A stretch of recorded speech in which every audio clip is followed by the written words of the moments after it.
That's right, the Rockville Summit Roadmap for the Future was a brand new event that happened here at Viz Arts in Town Square. It was a coming together of Rockville stakeholders to discuss the city's economic future. Some of them are really good. And it would be George Mason University professor and renowned economist Dr. Stephen Fuller presented his study on Rockville's economic competitiveness. So I see this as a tale of two cities as I started my analysis, the residentially based economy and the business-based economy. These are not really mutually exclusive, as you'll come to see. They're interdependent, and the interdependencies among these two economies are what gives the city strength. His study was meant to lay the groundwork for an ongoing discussion about how Rockville can continue to thrive as a city. A panel representing 5 sectors of the city started the dialogue. You know, when I was mayor, we approved the King Farm and Falls Grove, and we knew those developments were going to have impacts on the city. And to be very honest, they were impacts that we were happy to have. I have been and still am a believer in growth. I think if you don't grow, you stagnate.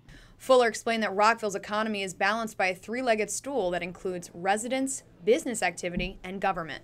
The summit was the brainchild of council members John Britton and Mark Pershela. We spoke with some of the participants after the event. I talk about wanting us to have a shared vision, and I hope we can get there, but it's a challenge because for so long people have been in their respective camps, and so I think the summit was a really good idea to try to bring people together because we have a lot of really smart people in Rockville. There are a lot of smart business people, there are a lot of smart residents, and I think by bringing everybody together we can figure out a way to hopefully work through some of the issues. I was a supporter of the summit, and I thought it was great to get all the parties sitting at the table and actually having a dialogue rather than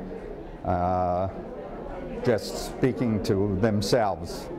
What is needed is a vision for the future of Rockville. I made a commitment 15 years ago to keep the business in Rockville and to grow the business here.